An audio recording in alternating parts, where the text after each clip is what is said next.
दे दीजिए। नहीं ताई, थोड़ा टाइम लगेगा। ठीक है, मैं 1 घंटे बाद आ जाऊंगी। हाँ हाँ ठीक है, तब तक हो जाएगा। ठीक।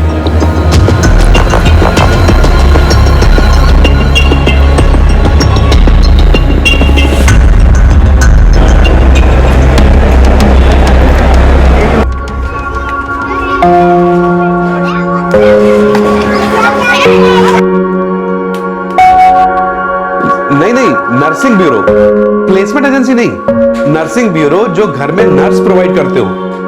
हाँ जी, ओके। नहीं, आप मोबाइल पे मुझे मैसेज कर दीजिए, मेल मत भेजिए। आराम से बा। बा, तुम्हारी चाय रख दे टेबल पे।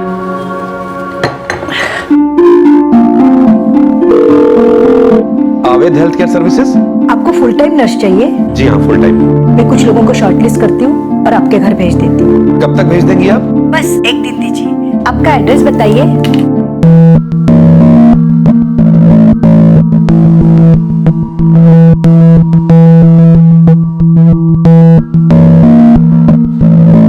देखो राधिका, हम दोनों वडोदरा में रहते हैं, तुम्हें हमारी बात का पूरा ख्याल रखना। जी बिल्कुल सर, यही तो मेरा काम है।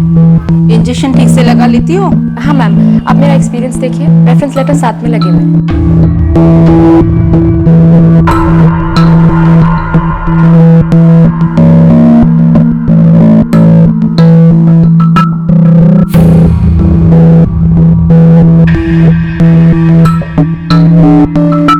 ओके ठीक है, फिर 15,000 महीने पे तय करते हैं। लेकिन काम तुम्हें आज से ही शुरू करना होगा। हाँ मैम, मैं बस घर से अपने कपड़े ले आती। आने वाले वक्त की दस्तक कैसे सुनी जा सकती है जब चेहरे ही सच ना बयां कर रहे हैं, ना ही अपनी पहचान को लेकर और ना ही अपने असल इरादों को लेकर।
हो गया।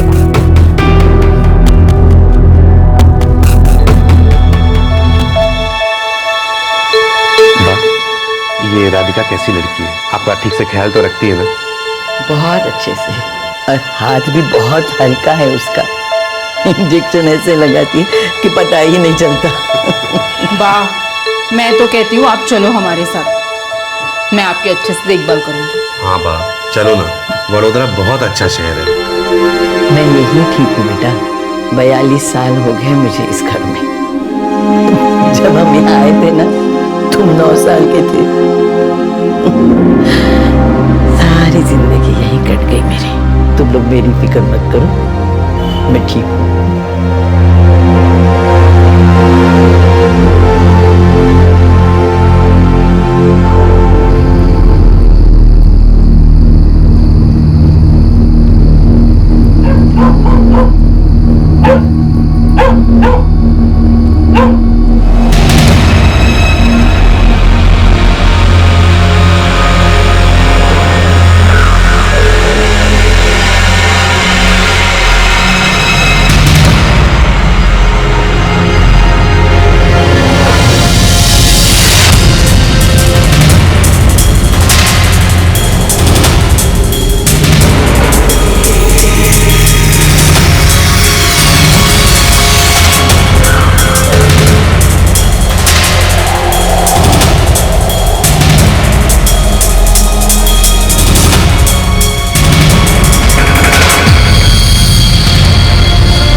चाहिए। क्यों अंदर राधिका नहीं है क्या?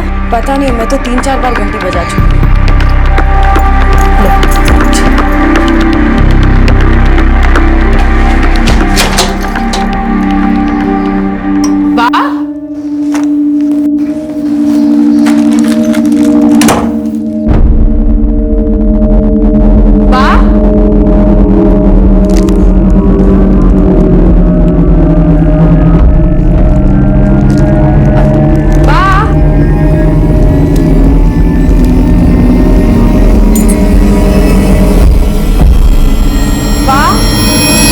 बा, ये आप क्या कर रहे हैं? बैठ जाइए, बैठ जाइए। क्या हुआ? कहाँ जा रहे हैं? वो राधिका पता नहीं कहाँ चली गई। मैंने घंटी सुनी थी, मैं उधर ही आने की कोशिश कर रही थी। अच्छा कोई बात नहीं, आप शांत हो जाइए, मैं उसे ढूंढती हूँ।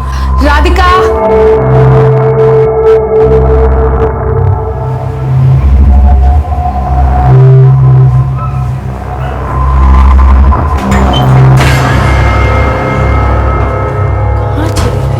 अरे बा, राधिका तो यहाँ भी नहीं है। भगवान जाने कहाँ चली गई। सुबह ना उसने मुझे उठाया, न चाय दी।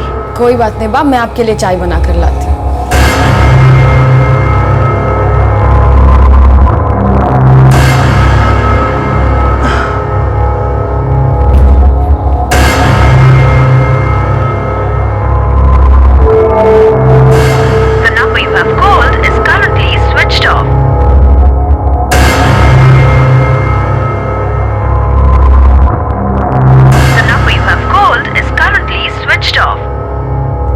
बा, राधिका का फोन तो बंद आ रहा है।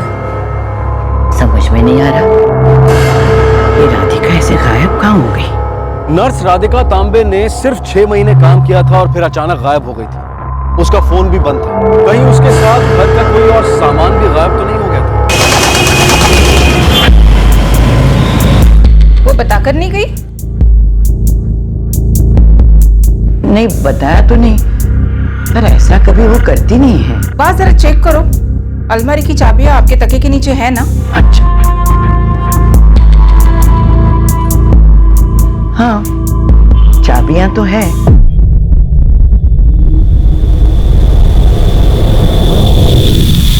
अब अलमारी चेक करो बा।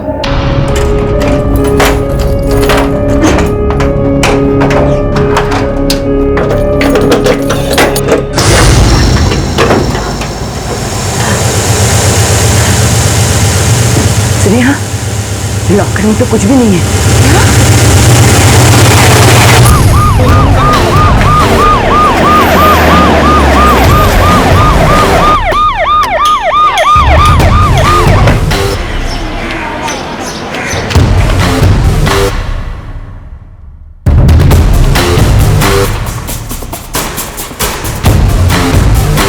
हम लोग परसों आए थे और लॉकर में 5 लाख रख के गए थे, और उसमें लगभग 1.5 लाख की ज्वेलरी भी थी। आप लोगों ने इतना सारा कैश और ज्वेलरी ऐसे घर में रखा जहां आपकी बूढ़ी माँ के अलावा मेड और नर्स रहती है। मैं जब भी आता था तो कुछ पैसा बा के पास रख के जाता था, बाकी बैंक में डाल देता था। लेकिन इस बार मैं जरा जल्दी में था तो सारे पैसे यही रख दिए। सोचा अगली बार आऊंगा तो बैंक में डाल दूंगा। और लॉकर में कितना कैश था किसी को पता नहीं था, बाको भी नहीं। नर्स राधिका तांबे गायब है, शायद उसको पता था कि लॉकर में क्या है।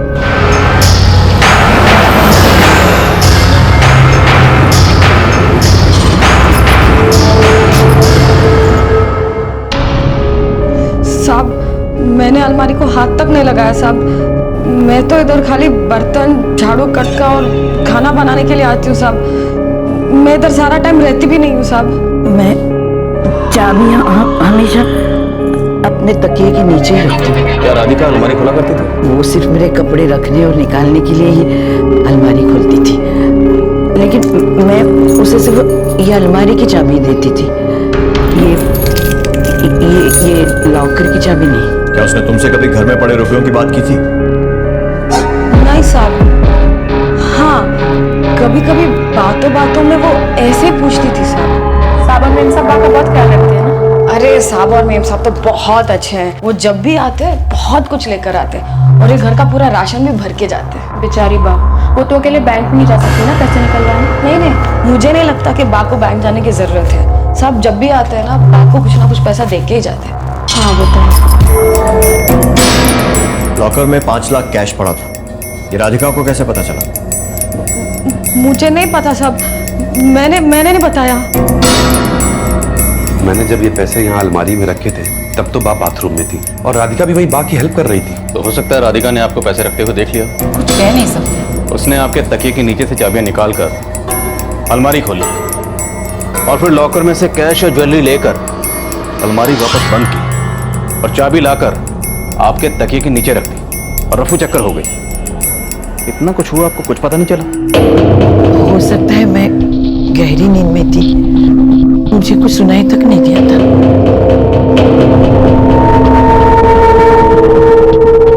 वो आवेद हेल्थ केयर सर्विसेज से आई।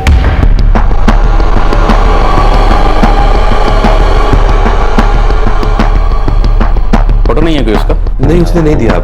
हमने उसका पर्सनली इंटरव्यू लिया था। उसके पास फोन था? हाँ था, हालांकि हमें उसे फोन करने की जरूरत ही नहीं पड़ी, वो हमेशा यहीं तो रहती थी। उसका नंबर दीजिए। अजीब बात, ना तो इनके पास कोई फोटो है ना कोई लोकल एड्रेस है, और राशन कार्ड कॉपी में जो एड्रेस दिया है वो अलीबाग का है। सर मैं इसके फोन रिकॉर्ड्स निकलवाता हूँ। और नौकरानी सविता पर भी किसी को निगरानी के लिए तैनात रखो। हो सकता है वो भी इसमें शामिल हो। आखिरकार इस घर में 3 साल से काम कर रही है। सर मुझे लगता है हमें एक बार आवेद हेल्थ केयर सर्विसेज में जाकर भी पूछताछ करनी चाहिए। सर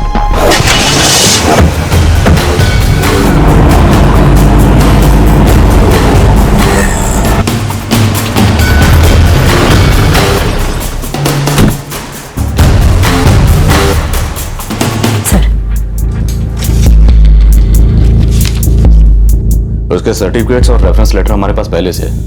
हमें उसका लोकल एड्रेस और फोटो चाहिए। एड्रेस है हमारे पास, लेकिन फोटो नहीं है। क्यों? जी हमारे यहाँ के प्रोसीजर में फोटो की जरूरत नहीं लगती। कैसे जरूरत नहीं पड़ती? आपके पास फोटो होना चाहिए। एनीवेज, उसका लोकल एड्रेस दीजिए।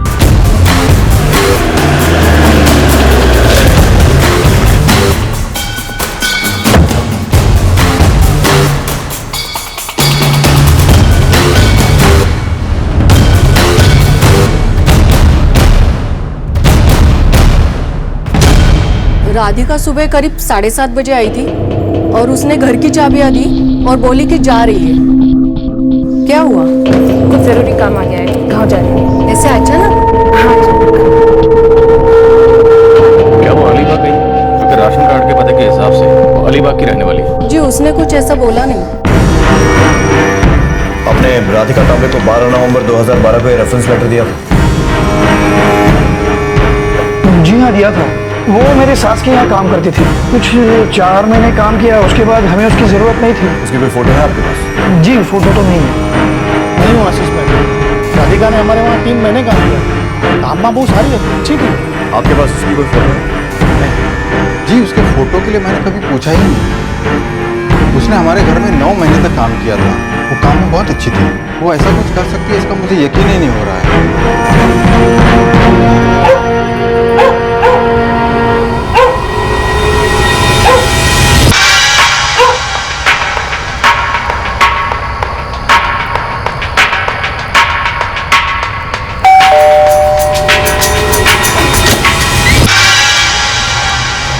दीदी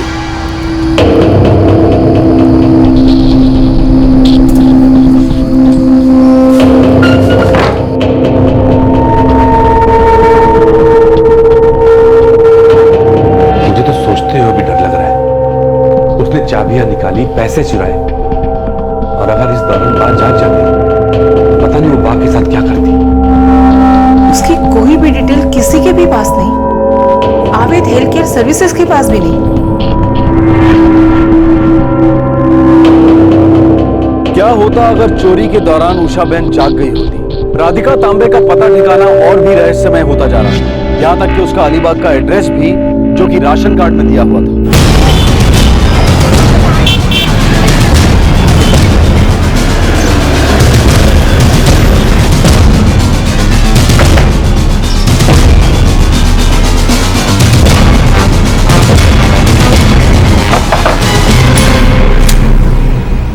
जी राधिका तांबे थी ना रात, वो तो कब की यहाँ से चली गई? कब के मतलब? करीब 2-2.5 साल हो गए। कहाँ शिफ्ट हुई है? उसके पति और बच्चे के साथ पुणे में शिफ्ट हो गई। सर राशन कार्ड में दिया हुआ एड्रेस या तो बहुत पुराना है या फर्जी है। राधिका तांबे के कॉल रिकॉर्ड भी मिल गए हैं। 13 अगस्त से उसका फोन बंद। मतलब वो इसकी तैयारी बहुत पहले से कर रही थी। सर इसका ट्रैक रिकॉर्ड एकदम साफ है, लेकिन हाँ, जिन भी घरों में इसने पहले काम किया है वहाँ पर बुजुर्ग लोग अकेले नहीं रहते थे, परिवार के लोग साथ में रहते थे।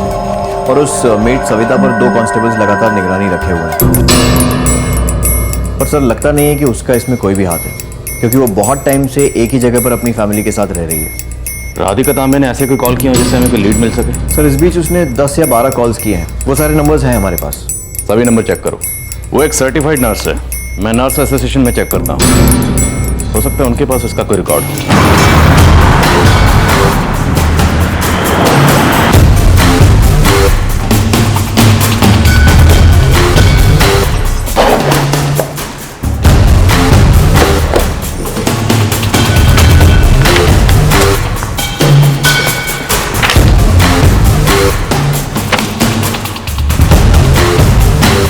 कोई और डिटेल, उसका कोई फोन नंबर?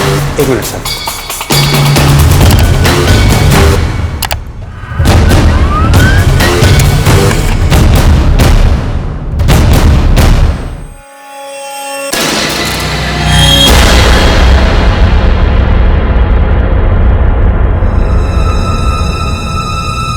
ये तो 40-45 साल की लगती है। Birth of year 1973। जी, ये 3 साल पुरानी फोटो है, उसका नंबर भी है।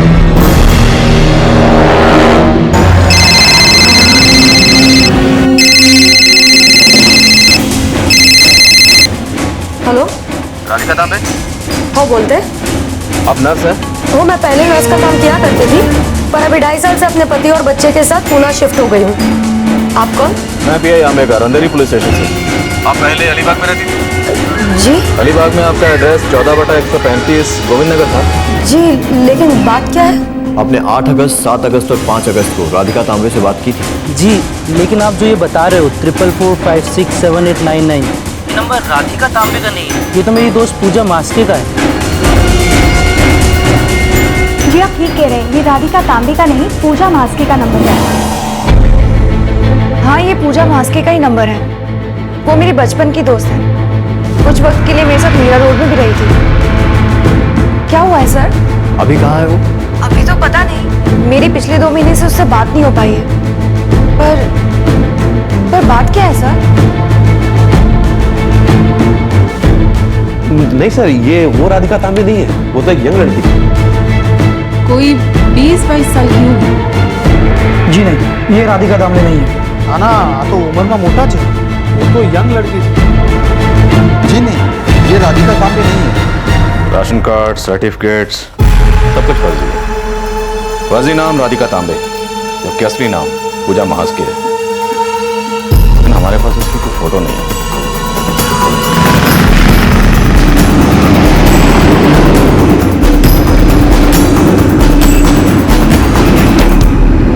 उसने इस धोखाधड़ी और चोरी के काम को बड़ी ही सफाई और शातिर तरीके से अंजाम दिया था।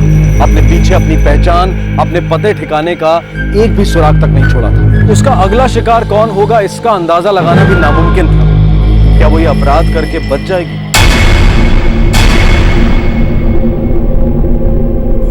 पूजा अलीबाग की नहीं, मुरुड की रहने वाली। मुरुड तो अलीबाग के पास है। क्या तुम पूजा को बचपन से जानती हो? हम दोनों बचपन में एक साथ स्कूल जाया करते थे। उसके माँ बाप की मौत एक एक्सीडेंट में हो गई तो उसे स्कूल छोड़ना पड़ा, और तब अपना और अपनी बहन जागृति का ख्याल रखने के लिए उसे काम करना पड़ा। तुम्हारे पास पूजा की कोई फोटो है? मेरे मोबाइल में ही है।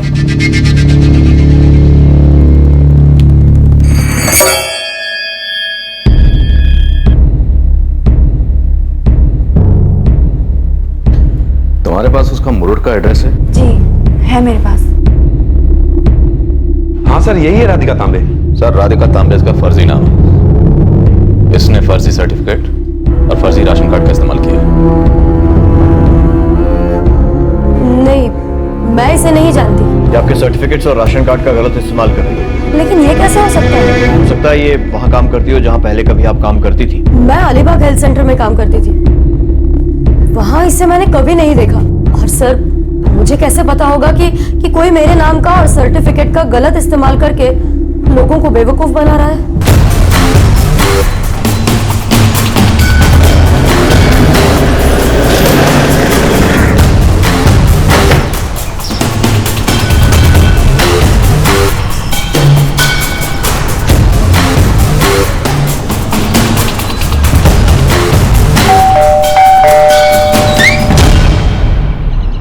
पूजा मास के? जी वो घट्टे नहीं है, तुम? जागृति मास के। पूजा मास के की छोटी बहन? जी। ताई 25 अगस्त की रात को आई थी और फिर अगली सुबह वापस चली गई थी। कहाँ गई? वो नहीं बताया। अरे तुम उसकी छोटी बहन हो, कुछ तो बातचीत होती होगी, तुम्हें पता तो होगा इस वक्त कहाँ है। 4 महीने में एक बार आती है और पैसे देकर वापस चली जाती है। मैं यहाँ नर्स की पढ़ाई कर रही हूँ। बड़ी बहन नकली नर्स बनकर लोगों को चूना लगा रही है और छोटी असली नर्स की पढ़ाई कर रही है। सर मैं सच कह रही हूँ। आप जो कह रहे हैं ताई ने जो कुछ भी चुराया है, मुझे कुछ नहीं पता। फोन कहाँ तुम्हारा? मेरे पास फोन नहीं है। अगर ताई को कोई बात करनी होती है तो वो बाजू की राशन की दुकान में फोन कर देती है। देखो तुम्हारी बहन पूजा बहुत बड़ी मुसीबत में फंस चुकी है। अब अगर तुमने सच नहीं बोला तो तुम भी बहुत बड़ी मुसीबत में फंस सकती हो। सर मुझे सच में नहीं पता ताई कहाँ है। जब से हमारे आई बाबा गए तब से मेरी ताई मेरा सब कुछ है। मुझे नहीं पता वो क्या कर रही है। मुझे यही लगता था कि वो एक नौकरानी का काम करती है। गणेश साहब, इस लड़की पर और इस घर पर 24 घंटे नजर रखो। हो सर।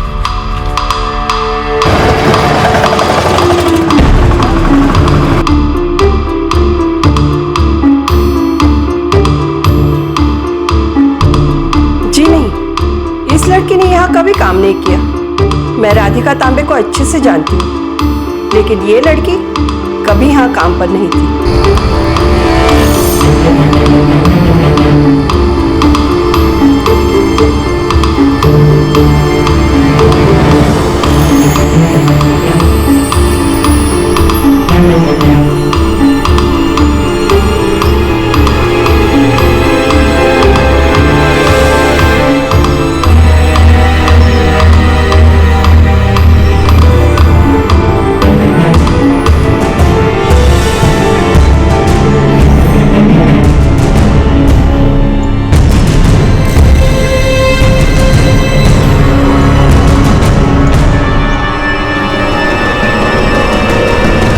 जागृति के लिए कोई फोन आया था क्या? नहीं तो क्यों?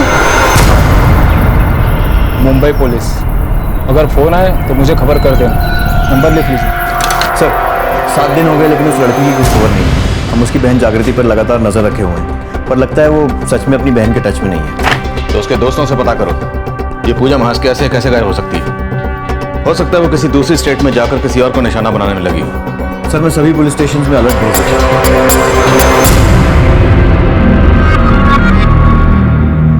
अब तो किसी को भी काम में रखने में डर लग रहा है। देखिए जो भी हुआ उसे हमें भूलना होगा। कोई बात नहीं, आप जाइए और 2 हफ्ते के लिए मैं हूँ यहाँ पे। आगे क्या करना है वो बाद में सोचेंगे। देखो मैं तो यही चाहता हूँ कि बा हमारे साथ ही चलने के लिए राजी हो जाए।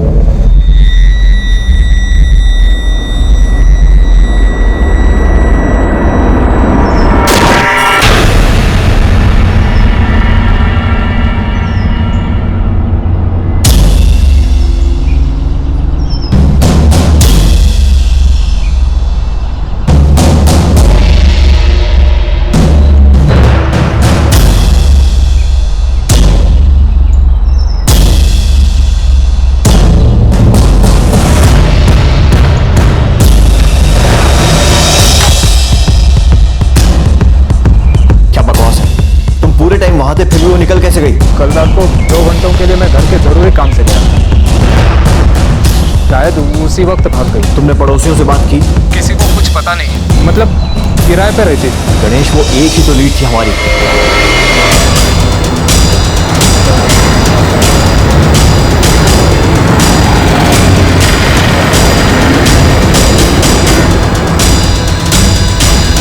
क्या बताऊं ताई, वो लोग पूरा टाइम उस पर निगरानी रखते हैं। शुक्र है उन लोगों ने घर की तलाशी नहीं की। अब हम कहाँ जाएंगे? ढूंढते हैं जब तक मामला ठंडा नहीं होता। अच्छा तू अब कुछ खा पी ले, भूखी होगी। पुलिस के पास जो एकमात्र लीड थी वो भी उनके हाथ से निकल गई थी। फर्जी नर्स पूजा तांबे अब पुलिस की पहुंच के बाहर थी और अगले 3 महीने तक ऐसा लग रहा था कि उस तक पहुंचना अब नामुमकिन था।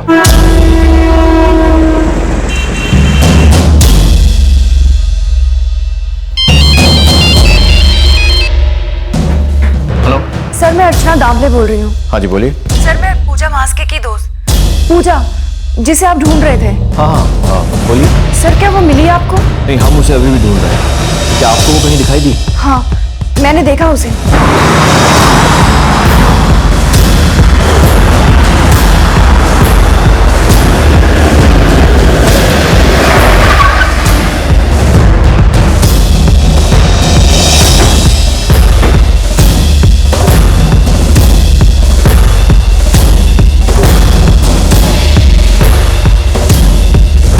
सर, ये वाला घर।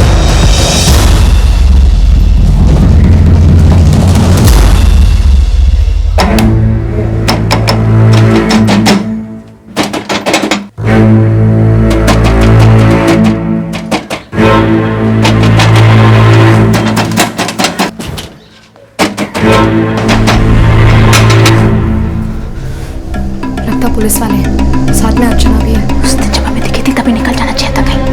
मुझे क्या पता था इसलिए पुलिस को बता देगी।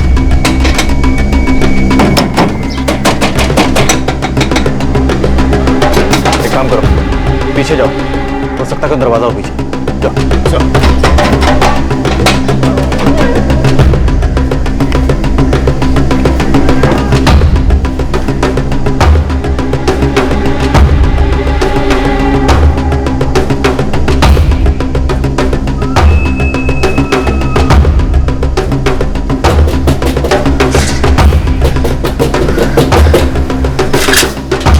ताई, वो लोग यहाँ पर भी हैं। वो लोग मुझे पकड़ने आए ना। मैं एक काम करती हूँ, मैं कहीं भाग जाती हूँ। तू चुपचाप जाओ, दरवाजा खोल जा जल्दी। रुको, छोड़ो दरवाजा।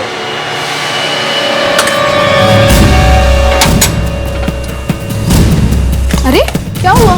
अरे साहब, क्या हुआ साहब? पीछे का दरवाजा खोलो।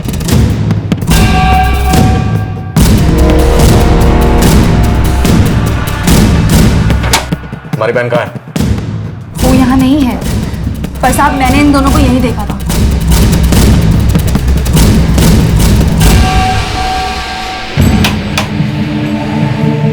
देखो जागृति, सच सच बोलो, तुम्हारी बहन पूजा कहाँ है, वरना बहुत बुरा होगा। वो यहाँ नहीं है, मैं यहाँ अकेली ही रहती हूँ। झूठ मत बोलो। मैं सच कह रही हूँ साहब। झूठ बोल रही है ये। जब मैंने इन दोनों को मार्केट में देखा था, मैंने पीछा किया था इनका साहब, और ये दोनों इसी घर में घुसी थी।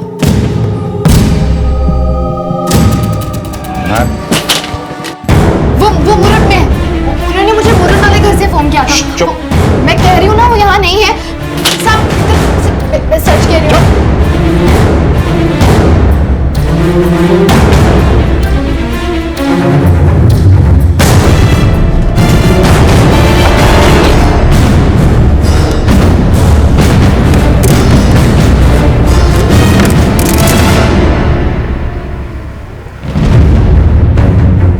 सर यही है वो।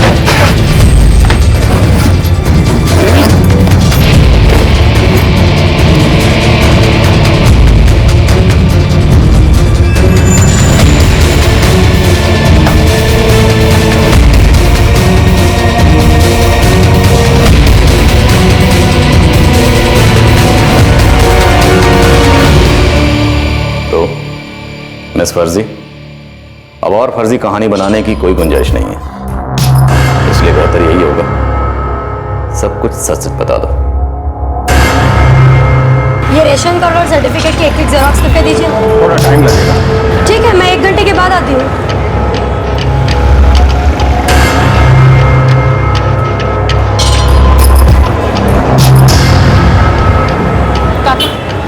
जेरॉक्स करके दो ना। हाँ बस 2 मिनट, इतना रिचार्ज कर लेता हूँ।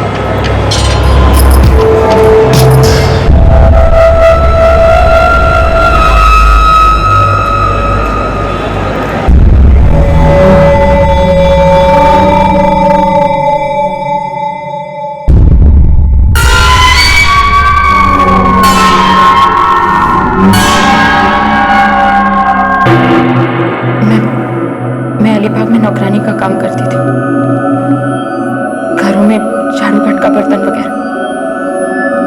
कमाई पूरी नहीं होती थी सब, काम करते करते लोगों को दवा देना, उनका ख्याल रखना, ये सब आ गया था मुझे। जब वो सर्टिफिकेट देखा तो लगा कि इससे मुझे कुछ अच्छा काम मिल सकता है, कुछ अच्छे पैसे मिल सकते हैं।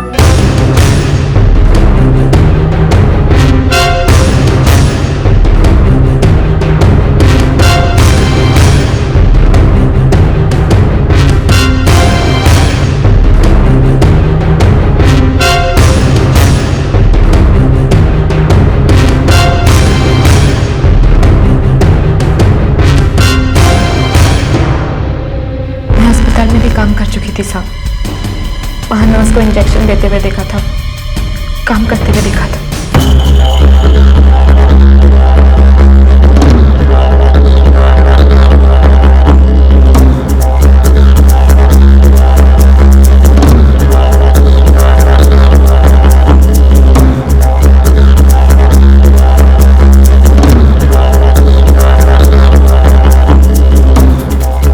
पहचान बदल कर काम करने के बारे में सोचा। शुरू से ही तुम्हारा इरादा अमीर घरों को लूटने का था? हाँ साहब, मैं अपनी बहन को पढ़ाना चाहती थी। जितना कमाती थी वो हम दोनों के लिए काफी नहीं था। तुमने एक बूढ़ी औरत का घर लूटा है, एक ऐसा घर जिसे तुम्हारा और तुम्हारी बहन का पेट पल रहा था।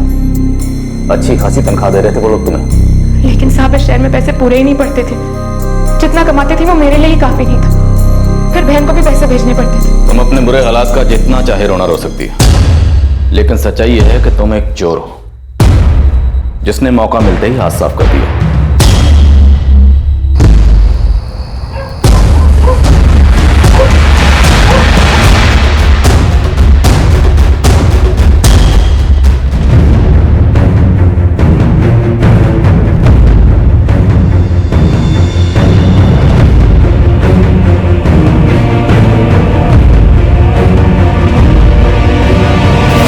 मुझे पता था कि रात में 2 से 5 के बीच वह बहुत ही गहरी नींद में होती है।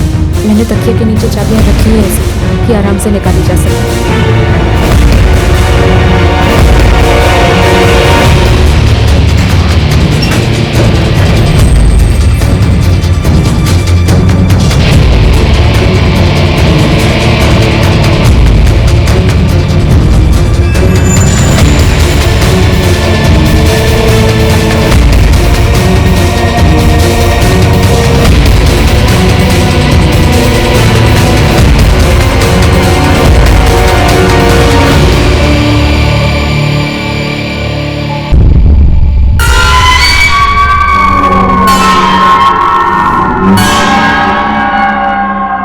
देवा शपथ साहब, मैं ये पैसे सिर्फ और सिर्फ अपनी बहन की पढ़ाई लिखाई में लगाने वाली थी।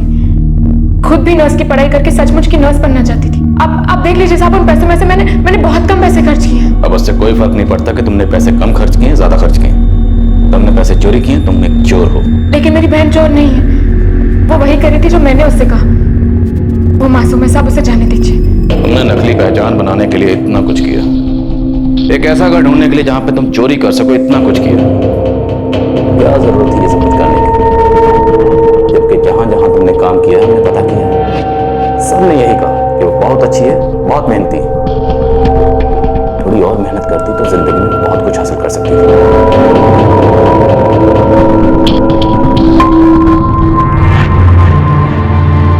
पुलिस ने लड़की की पहचान और उससे मिली ज्वेलरी की पहचान करने के लिए बुलाया था। उसका असली नाम पूजा मास्के है। बड़ी शातिर निकली, हम सबको कितने आसानी से बेवकूफ बना गई। सिर्फ हमें नहीं स्नेहा, कई और लोगों को भी। जो भी हो, लेकिन जब तक यहाँ थी बहुत अच्छे से काम करती थी, मेरा ख्याल रखती थी। उसे ये सब करने की क्या जरूरत थी?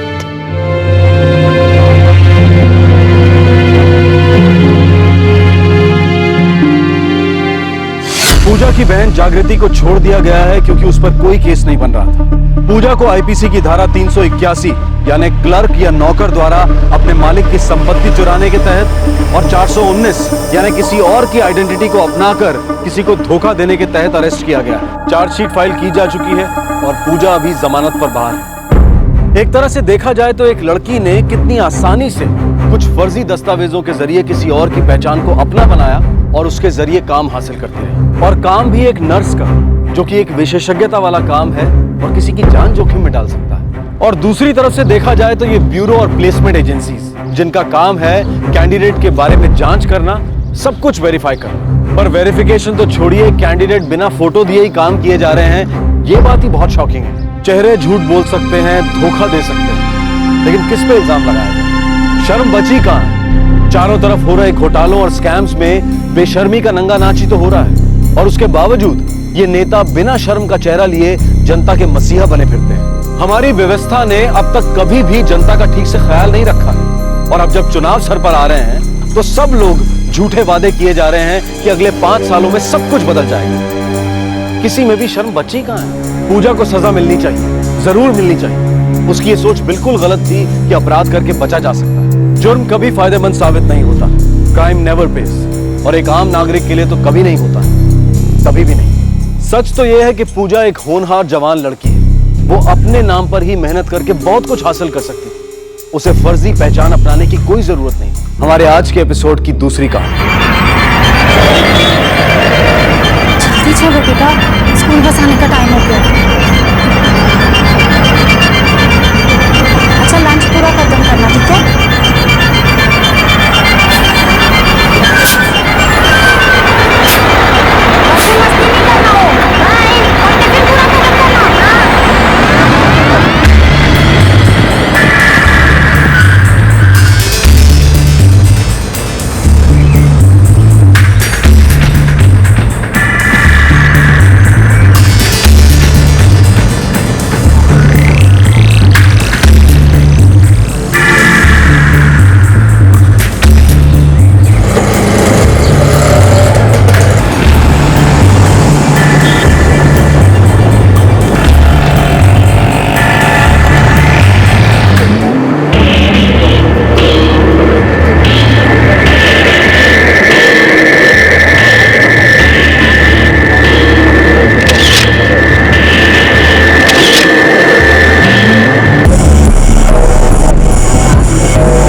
हो सकता है आराधना इस आदमी को सिर्फ जानती हो, या उसका दूर का रिश्तेदार भी तो हो सकता है। कोई औरत रोज कौन से रिश्तेदार से मिलने जाती है?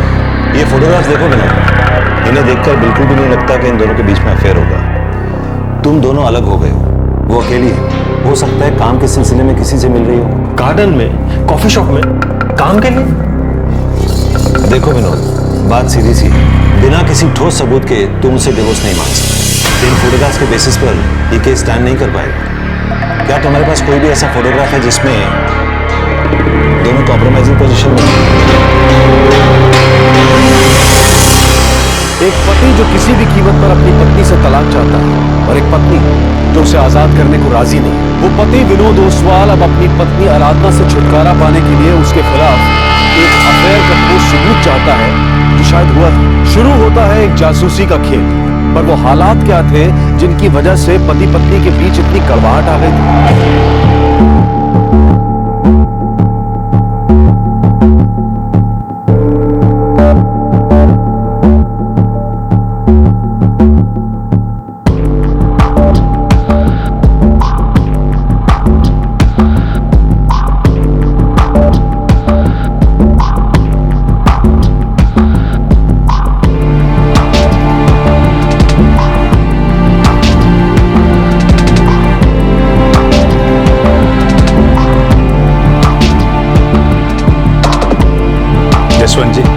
आराधना हमें पसंद है। अगर आप लोगों की तरफ से भी हाँ है तो हम चाहते हैं कि ये मंगनी जल्द से जल्द हो जाए ताकि हम लोग शादी की तैयारी शुरू कर सकें। जी हमें भी ये रिश्ता मंजूर है।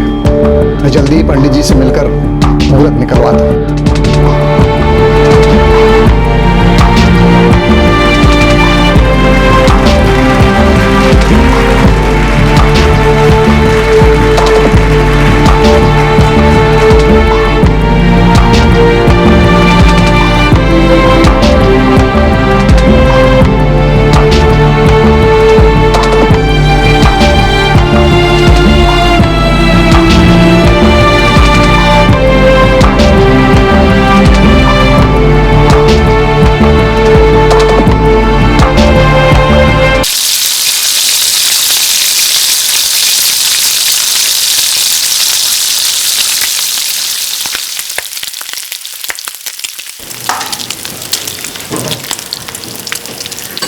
भाभी, मुझसे कोई गलती हुई है क्या?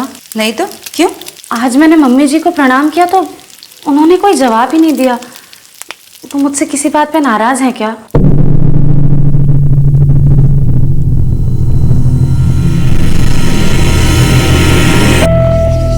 भाभी, कोई तो बात जरूर है, प्लीज बताइए ना। मम्मी जी तुमसे उखड़ी हुई है। मुझसे? लेकिन क्यों?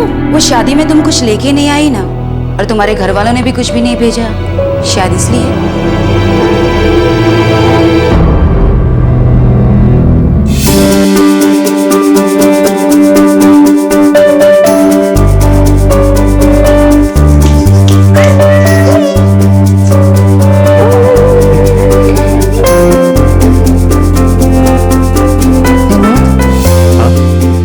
मम्मी जी नहीं आई।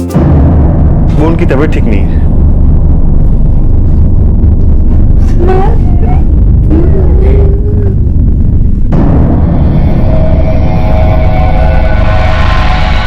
बच्चा पैदा होने पर भी खाली हाथ चले आए, बधाई दी और चले गए। अब शगुन वगुन कुछ होता है या नहीं?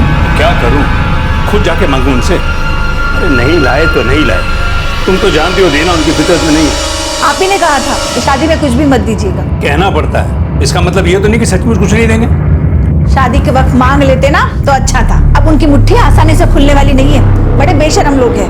तुम चाहती क्या हो मुझसे? उनसे कहो कुछ और नहीं, कम से कम रीति रिवाजों की तो कदर करे। अच्छा होगा ये सारी बातें तुम करो।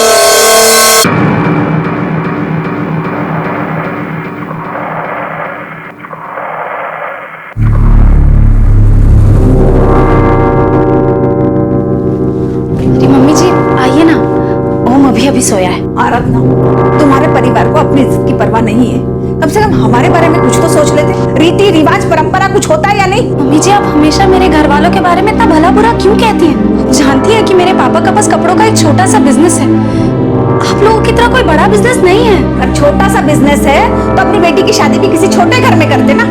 अपनी बेटी की शादी अगर उन्हें बड़े घर में करनी थी तो बड़े घर के रीत रिवाज भी उन्हें समझ लेने चाहिए थे। और फिर शादी ब्याह में पैसा ना हो तो कौन सा ऐसा बाप है जो कर्जा नहीं लेता? लेकिन इनसे तो चवन्नी निकलवाना भी मुश्किल है। तुम्हें पता है मेरे भाभी की शादी में रूपाली के घर वालों ने क्या क्या दिया था? रूपाली भाभी अपने साथ इतना सब इसलिए लेके आई थी क्योंकि उनके परिवार की हैसियत थी। बात हैसियत की नहीं, नीयत की है। तुम्हारे परिवार ने हमारी शराफत का फायदा उठाया। उन्होंने सोचा सामने वालों ने कुछ मांगा नहीं है तो हमें भी कुछ देने की जरूरत नहीं है। पर अब ऐसा नहीं चलेगा। तुम अपने बाबूजी से जाके बात करो।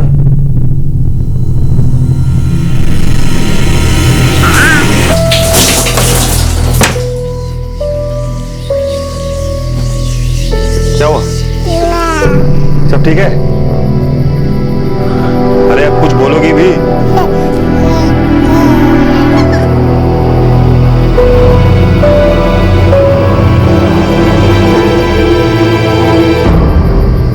वैसे माँ कुछ गलत तो नहीं कह रही।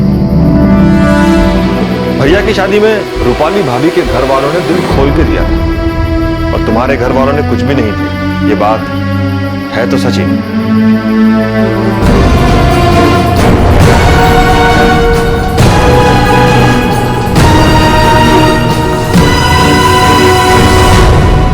दहेज जो दिया नहीं गया था, एक परिवार जो इस बात से नाराज था और एक पत्नी जो इस सब में दिन ब दिन घुट रही थी। जैसे जैसे साल बीते मांगे बढ़ने लगी और साथ ही यातनाएं और हिंसा भी।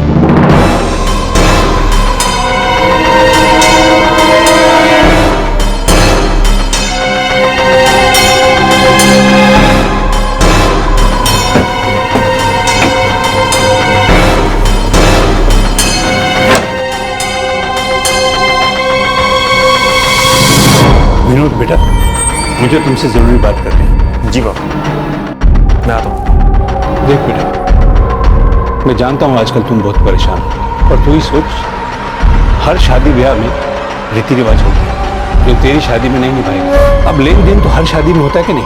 तू ही बता, तेरी माँ का नाराज होना गलत है क्या? मैं जानता हूँ पापा। और आराधना, वो अपनी जिद पर अड़ी है। अरे एक बार अपनी माँ बाप से बात कर लेगी तो कुछ बिगड़ जाएगा क्या?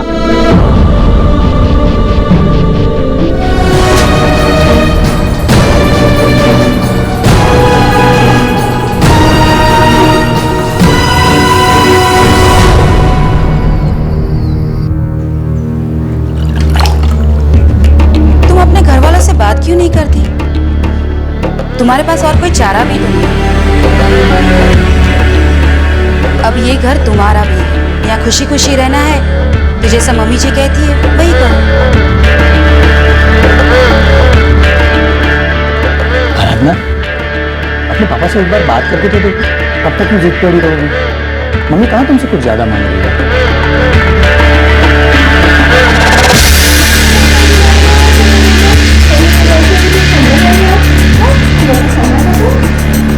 दीदी, आपकी शादी को 4 साल हो गए हैं। 4 साल, और अब तक वो लोग आपको इस बात को लेकर तंग कर रहे हैं। हाँ श्रुति, और अब तो विनोद भी उनके साथ हो गए। दीदी चलो, मम्मी पापा से बात करते हो, सब कुछ बता देते। नहीं, मैं मम्मी पापा को परेशान नहीं करना चाहती हूँ। वापस जाके क्या बोलोगी? पता नहीं, बस मैं मम्मी पापा को तंग नहीं करूँगी।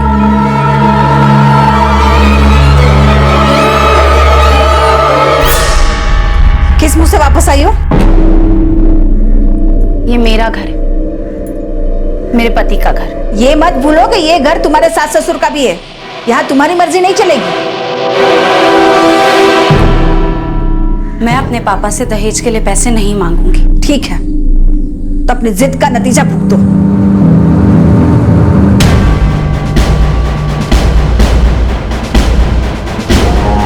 क्यों नहीं बात कर सकती तू अपने पापा से? तुम्हें अपने माँ बाप से बात करनी होगी। मेरे माँ बाप ने भी तो दहेज दिया था, उसमें गलत क्या है? या तो दहेज ला या फिर ये सब भुगतो।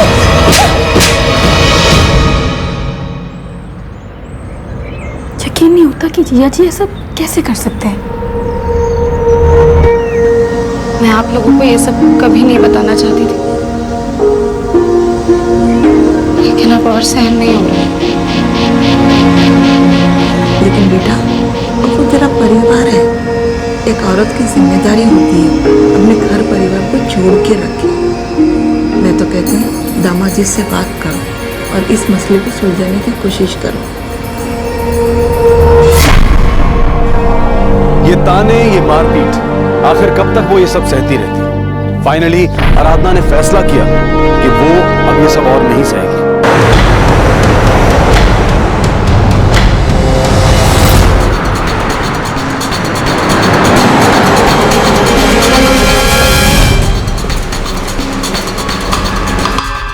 पहले तो वो लोग बस ताने मारते थे, लेकिन फिर कड़वाहट और बढ़ी और बात मारपीट तक पहुंच गई। आपके पति विनोद, वो आपका साथ नहीं देते? मेरी सास ने उन्हें भी ये यकीन दिला दिया है कि वो जो कर रही है वो बिल्कुल सही। और अब विनोद को भी ऐसा लगने लगा है कि दहेज मांगने में कोई बुराई नहीं। वो मुझे मारते हैं और कहते हैं कि जाओ अपने घर से दहेज ले आओ। के साथ साथ उनके बड़े भाई भाभी ओसवाल, भाभी रूपाली ओसवाल और पिता नारायण ओसवाल, इन सब ने मिलकर मेरी जिंदगी नरक बना दी है। उनकी शिकायत ले लो, एफआईआर दर्ज करो।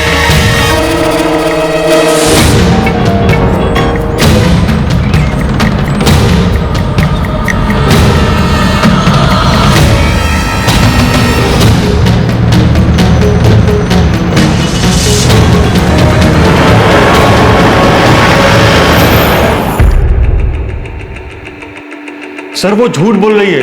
हमने उस पर कभी दहेज के लिए दबाव डाला ही नहीं। सर हम शरीफ इज्जतदार लोग हैं, कपड़ा मार्केट में हमारा बहुत नाम है।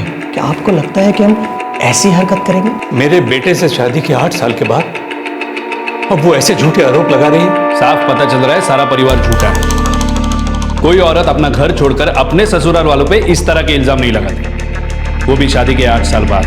बात बर्दाश्त के हद से पार गई होगी तभी वो पुलिस स्टेशन आई होगी। पर हमने कभी किसी ने उसे मारा नहीं। और दहेज, उसके बारे में कभी बात नहीं हुई?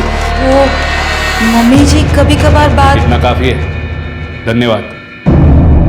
मतलब कि 1-2 बार मैंने बात उठाई थी, मतलब सिर्फ कहा था, उस पर कभी दबाव नहीं डाला और ना ही उसे मारा पीटा। 8 साल तक आप सिर्फ बात कर रही थी? यूं ही बातों बातों में जिक्र किया था कि मेरी बड़ी बहू दहेज लाई थी और वो नहीं। आपको जरा भी अंदाजा है? आपका इस तरह से उसके साथ दहेज के बारे में बात करना सेक्शन 498A के तहत दहेज के लिए सताना माना जाता है। पर हमने उसे कभी सताया नहीं। ये आप कैसे कह सकते हैं? आपका बार बार पूछना, सारे परिवार का एक ही बात को बार बार पूछना, क्या ये सताना नहीं हुआ? वो हमारे घर की बहू है तो उसे और उसके परिवार को परंपरा और रीति रिवाजों की इज्जत रखनी चाहिए ना। मतलब आपने दहेज मांगा था? हाँ। आराधना, क्या अपने सास ससुर को जेल भिजवाकर तुम्हारी गृहस्थी सुधर जाएगी? मम्मी मैं उस घर में कभी वापस नहीं जाऊंगी। लेकिन बेटा हमसे मशवरा तो कर लेती, बहुत जल्दबाजी की तो। देखो बेटा ये घर का मामला है, इसे घर में ही रहना चाहिए। मेरे पास और कोई रास्ता नहीं था। आप नहीं जानते मैंने वहां कैसे दिन गुजारे, हर रोज की गालियां, मारपीट। मैंने बहुत सोच समझ के फैसला किया है पापा, और मुझे नहीं लगता कि मैंने कुछ भी गलत किया है। मैं किसी हाल में उस घर वापस नहीं जाऊंगी और ना ही उनकी ज्यादतियां सहूंगी। उन्हें भी पता चलना चाहिए कि दिन रात सताए जाना कैसा होता है।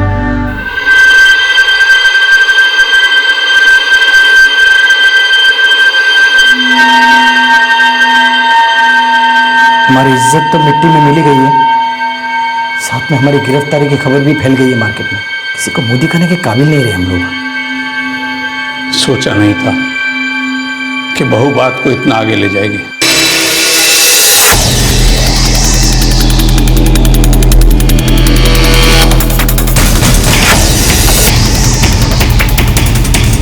मैंने जमानत की अर्जी कर दी है, कल तक आप लोग की बेल हो जाएगी। फिर आप लोग को केस वापस लेने के लिए आराधना को मनाना होगा, वरना ये केस कोर्ट में लंबा चलेगा।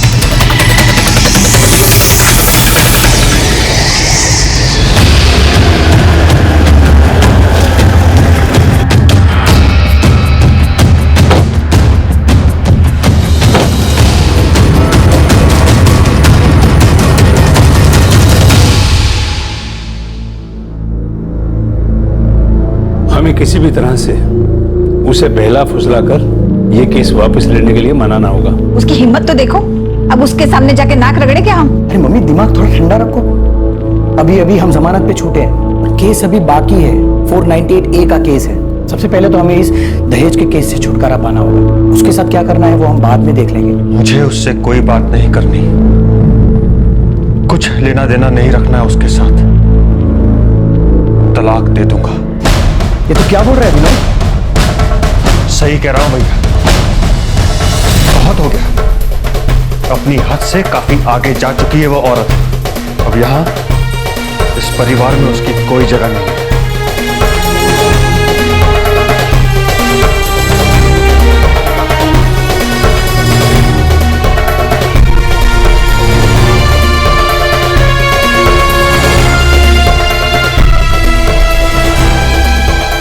विनोद ने डाइवोर्स पेपर भेजा।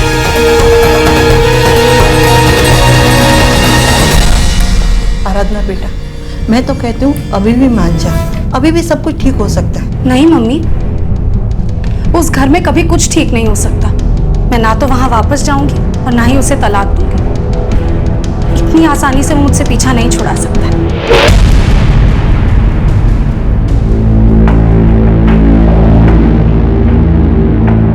मैडम, मेरी क्लाइंट आराधना ओसवाल को ये तलाक मंजूर नहीं है। वो पहले ही अपने पति विनोद ओसवाल पे डाउरी हैरेसमेंट का केस दर्ज कर चुकी है। उसके बाद ये डिवोर्स की बात उठी। इस केस की अगली डेट अब नवंबर में होगी। तब तक आई होप आप दोनों आपसी रजामंदी से कोई समाधान ढूंढ लेंगे।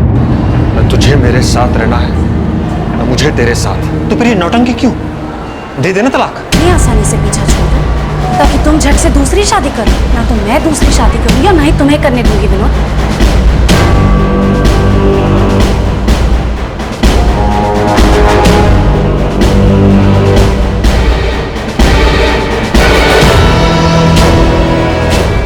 एक्स्ट्रा मैरिटल अफेयर साबित करना पड़ेगा विनोद, तब जाके डिवोर्स मिलेगा। उन तस्वीरों में आराधना के साथ नजर आ रहा वो आदमी था कौन? क्या आराधना का कोई अवैध संबंध था जिसके बारे में विनोद को पता चल गया था? क्या ये संबंध तभी काम हो गया था जब आराधना और विनोद साथ में रहते थे, या फिर दोनों के अलग हो जाने के बाद आराधना की जिंदगी में ये नया आदमी आया था?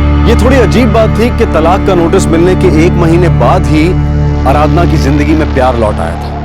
मम्मी, हम कब घर जाएंगे और कब पापा से मिलेंगे? पता नहीं हो, थोड़ा वक्त लगेगा, या फिर शायद हम कभी वापस वहां नहीं जाएंगे। पर मैं हूं ना, तुम्हारी मम्मी और पापा दोनों।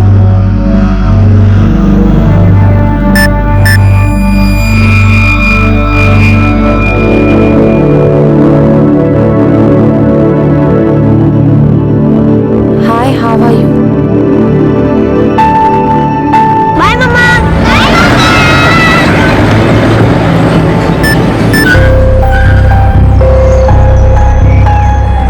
हाय, सब ठीक है? कौन है ये?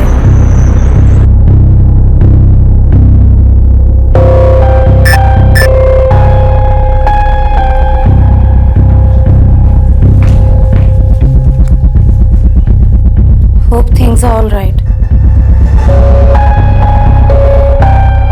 सॉरी, मैं आपको नहीं जानती। मेरे मोबाइल में आपका नंबर स्टोर्ड नहीं है।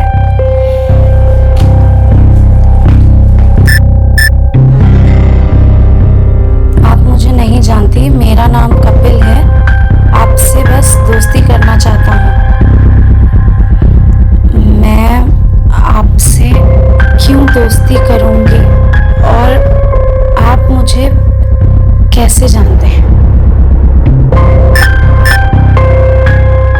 मैं आपको नहीं जानता, चलो एक दूसरे को जान लेते हैं। मैं अजनबियों से बात नहीं करती।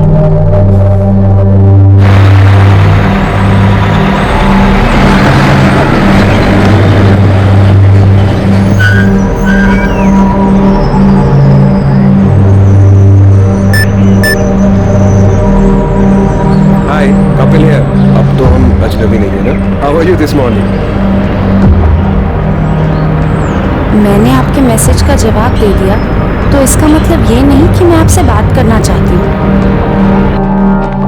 ओके, समझ गया, लेकिन अपना नाम तो बता दो। क्यों? मैंने तुम्हें अपना नाम बताया ना, तुम भी बता दो, हम लोग अजनबी नहीं रहेंगे। Hard luck.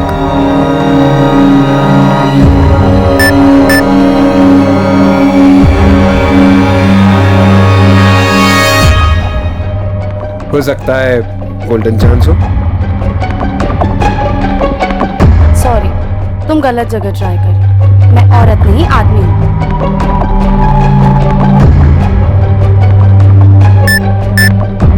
मैं 100% बता सकता हूं कि आप आदमी नहीं हो। आपके मैसेज साफ कहते हैं कि आप न सिर्फ एक औरत हो, बल्कि बहुत खूबसूरत भी हो, जैसी आप प्रोफाइल पिक्चर में नजर आती हो, उससे भी ज्यादा। अब बता भी दो कि आपका नाम क्या है। आराधना। Let's meet. क्यों?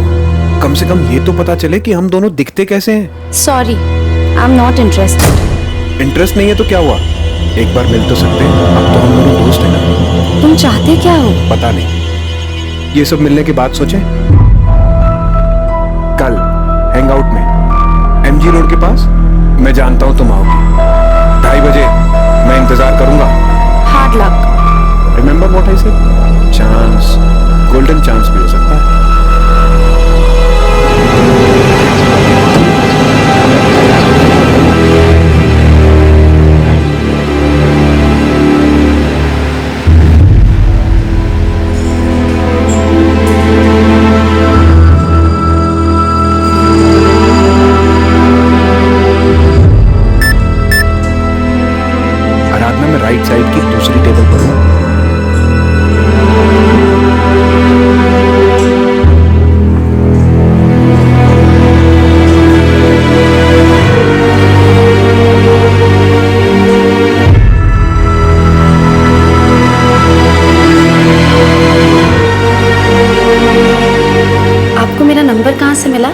दोस्ती करनी थी, सो ढूंढ लिया। वैसे आप करते क्या हैं? मैं राइटर हूँ। क्या लिखते हैं? फिक्शन, कहानियां। वैसे आपसे मिलके बहुत अच्छा लग रहा है। एक्चुअली अब मुझे चलना चाहिए। Thanks a lot for the coffee. कल फिर मिलोगी?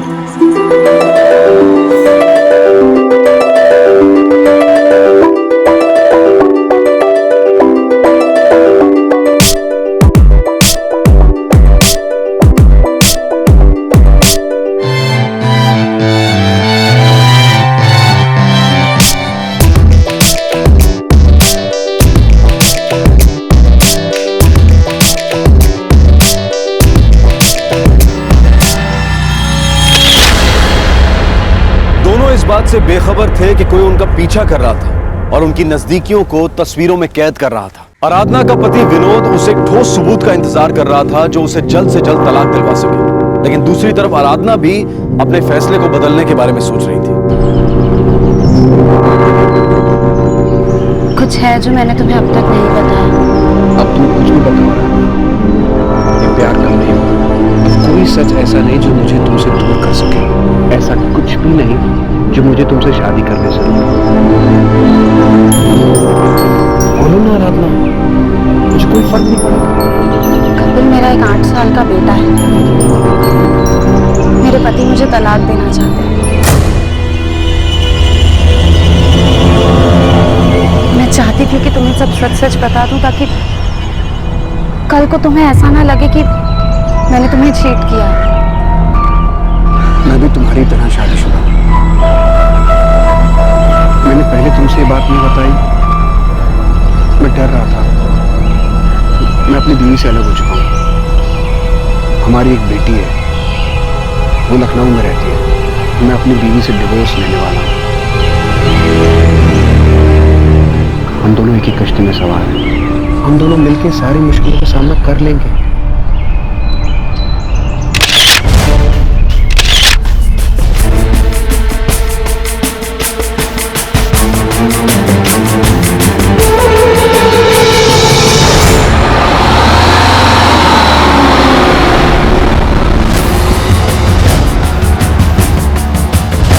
श्रुति, मैं सोच रही हूँ कि विनोद को तलाक दे ही। हाँ दीदी, मैं भी यही चाहती हूँ। क्या फायदा अपने आप को इतना परेशान करने का। अब मैं कोर्ट की अगली हियरिंग में कह दूंगी कि मैंने अपना फैसला बदल लिया।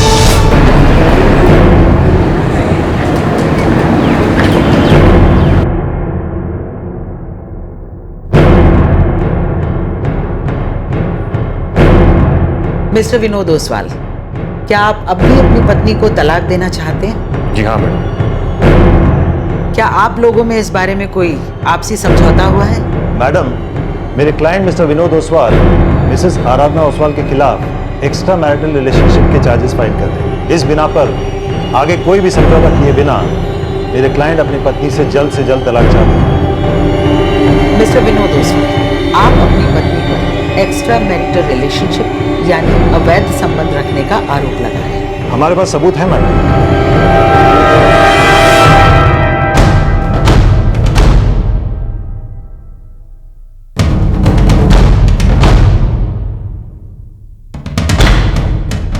मैडम, मेरे क्लाइंट के खिलाफ ये सभी आरोप झूठे हैं। आपके क्लाइंट के एक आदमी के साथ ये कुछ फोटोग्राफ्स हैं। हमने ये फोटोग्राफ्स अभी देखे नहीं है मैडम। हो सकता है ये इन लोगों के झूठे आरोप हों मेरे क्लाइंट पर दबाव डालने के लिए। मेरी कोर्ट से गुजारिश है कि हम लोगों को एक नई तारीख दी जाए और इन तस्वीरों की कुछ कॉपीज भी। ये कोर्ट अब इस केस को अगली तारीख पर सुनेगी।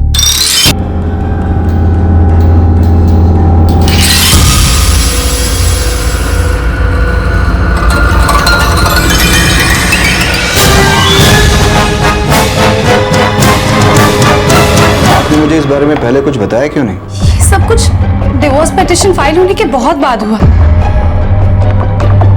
कि आज तो मैं ये फैसला करके आई थी कि विनोद को तलाक देने के लिए हाँ कह दूंगी ताकि मैं भी अपनी जिंदगी में आगे बढ़ सकूं। विनोद को पता है कि आपको कोई और मिल गया है? ये आदमी है कौन और विनोद को इस बारे में कैसे पता था?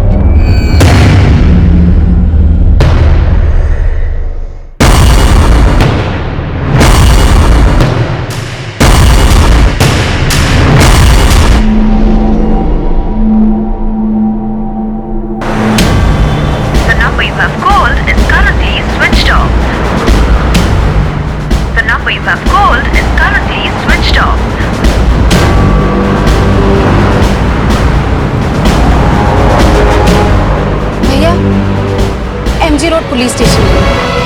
अब मुझे समझ आ रहा है कि ये सब मुझे फंसाने के लिए किया गया। मैं हैरान थी कि उसे मेरा नंबर कहाँ से मिला,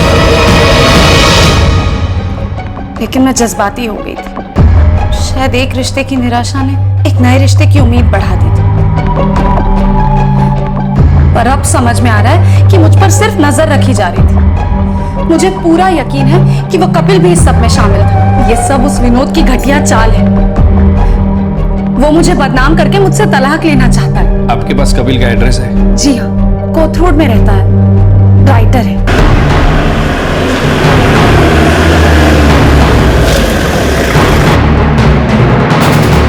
ये फ्लैट हमने कपिल यादव को किराए पर दिया था, पर 2 हफ्ते पहले वो चला गया। कुछ पता है कहाँ गया है? जी नहीं, कुछ बता के नहीं गया। वो एक राइटर था? जी, उसने तो यही कहा था। और उसे ये फ्लैट सिर्फ 2 महीने के लिए चाहिए था। उसे यहाँ कौन लेकर आया था? जी, हमारा ब्रोकर। हाँ सर, उसने अपना नाम कपिल यादव बताया था। वो तुम्हारे पास कैसे आया? सर, जैसे बाकी कस्टमर्स आते हैं। एग्रीमेंट के पेपर्स नहीं बनाए थे? एक्चुअली सर, उसे वो फ्लैट सिर्फ 2 महीने के लिए चाहिए था। उसने कहा कि वो एक राइटर है, कोई असाइनमेंट था उसका। असाइनमेंट? यानी आराधना को फंसाना? सर, हम उसके पति विनोद को लेकर आए। नहीं, पहले उस कपिल यादव को ढूंढो, खबरियों को काम पर लगा दो। The number you have called is currently switched off. The number you have called is currently switched off. Please try again later. Thank you. है कौन ये कपिल यादव? छोटी मोटी जासूसी करता है। ऑफिस भी नहीं है कहीं। हाँ, अखबार में इसका इश्तिहार जरूर निकलता है। इस वक्त कहाँ मिलेगा?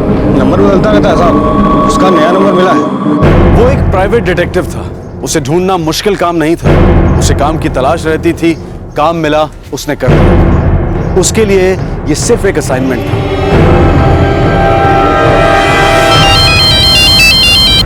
हेलो, कपिल यादव? मैं बोल रहा हूँ, आप कौन? मैं सतीश गोयल बोल रहा हूँ। मुझे मेरे बिजनेस पार्टनर के बारे में इंफॉर्मेशन चाहिए। क्या पता करना है? मुझे ऐसा शक है कि वो हमारे बिजनेस राइवल से जाकर मिला हुआ है। आप प्राइवेट डिटेक्टिव हैं? जी हाँ। उस पर नजर रखनी है, पक्का सबूत चाहिए। जी हो जाएगा, लेकिन उससे पहले हमें मिलकर बात करनी होगी। मेरे ऑफिस तो मैं नहीं बुला सकता। आप बताओ कहाँ मिल सकते हैं? आज शाम बानेर से आगे हाईवे के पास जो कश्मीर पंजाब ढाबा है, वहाँ 4 बजे। ठीक है, ठीक 4 बजे मैं पहुंच जाऊंगा।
तुझे आराधना ओसवाल को फंसाने का काम मिला था। चल बोल। सर, मैं प्राइवेट डिटेक्टिव हूँ। मैं अपना काम कर रहा था। जो किया वो काम था या कांड? सर, मुझे विनोद ओसवाल ने इस काम को करने के पैसे दिए थे।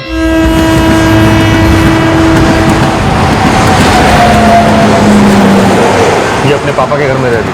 आपको शक है कि इनका किसी से अफेयर चल रहा है? मुझे तलाक चाहिए, और वजह चाहे जो भी हो, और मैं वजह ढूंढते रहूंगा, क्योंकि ये मुझे तलाक देने को तैयार नहीं है।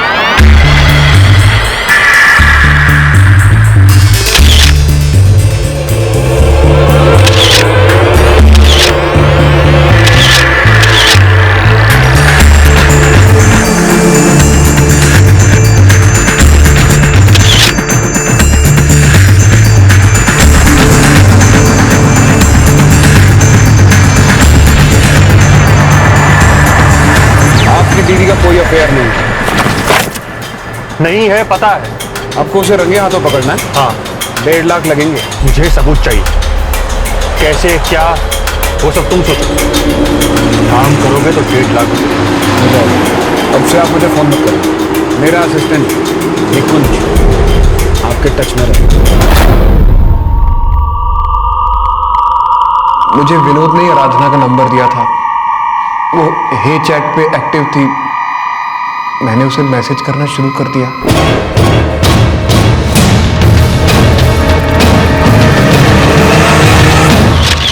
यहाँ तो आराधना को फंसा रहा था और वहां तेरा असिस्टेंट निकुंज तुम दोनों के फोटोग्राफ्स ले रहा था।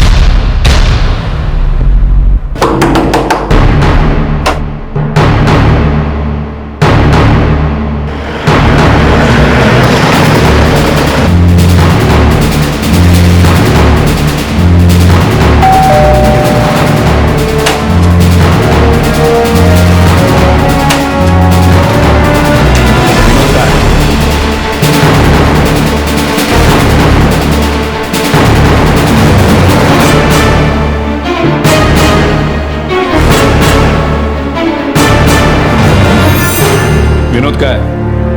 सर वो किसी काम से शहर से बाहर गया होगा। कहा? बता के तो गया होगा। वो भोपाल गया है। उसका फोन क्यों बंद है? पता नहीं सर, हो सकता नेटवर्क एरिया से बाहर हो। तुम दोनों सादे कपड़े में यार नजर रखो, घर वालों को पता है वो कहाँ गया है।